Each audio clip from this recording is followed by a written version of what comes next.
ഭൂമിയിൽ മാത്രമേ ജീവനുള്ളൂ? ഈ ചോദ്യം മനുഷ്യനെ നൂറ്റാണ്ടുകളായി അലട്ടിക്കൊണ്ടിരിക്കുന്ന ഒന്നാണ്. എന്നാൽ ഇന്നും ശാസ്ത്രത്തിന് അതിന് വ്യക്തമായ ഒരു ഉത്തരമില്ല. നമ്മുടെ ക്ഷീരപഥ ഗാലക്സിയിൽ മാത്രം ഏകദേശം 100 മുതൽ 400 ബില്യൺ വരെ നക്ഷത്രങ്ങളുണ്ട്. അവയിൽ പലതിനും ഗ്രഹങ്ങളുമുണ്ട്. ഇതുവരെ ശാസ്ത്രജ്ഞർ 6000-ലധികം എക്സോ പ്ലാനറ്റുകളെ കണ്ടെത്തിയിട്ടുണ്ട്.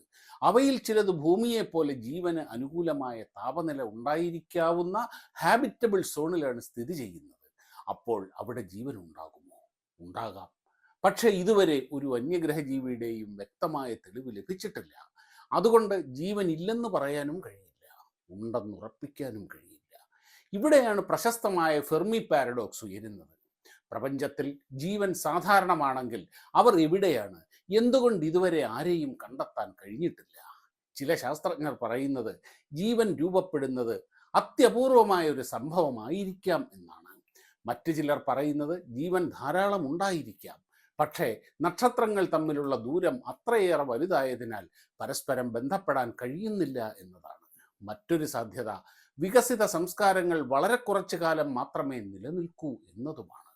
ഇപ്പോൾ ശാസ്ത്രജ്ഞർ ശക്തിയേറിയ ദൂരദർശിനികളും റേഡിയോ ടെലസ്കോപ്പുകളും ഉപയോഗിച്ച് ജീവന്റെ സൂചനകൾ തേടുകയാണ്.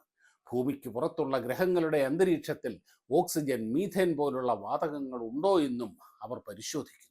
അതിനാൽ ഇന്ന് ശാസ്ത്രം പറയുന്ന ഏറ്റവും സത്യസന്ധമായ ഉത്തരം ഇതാണ്: ഭൂമിക്ക് പുറത്തും ജീവൻ ഉണ്ടാകാനുള്ള സാധ്യത വളരെ ശക്തമാണ്. പക്ഷേ അതിന് വ്യക്തമായ തെളിവ് ഇതുവരെ ലഭിച്ചിട്ടില്ല. ഒരുപക്ഷെ ആ ചരിത്രപരമായ കണ്ടെത്തൽ നമ്മുടെ ജീവിതകാലത്ത് തന്നെ സംഭവിച്ചേക്കാം. ഇതുപോലുള്ള വീഡിയോകൾക്ക് ഫോളോ ചെയ്യുക.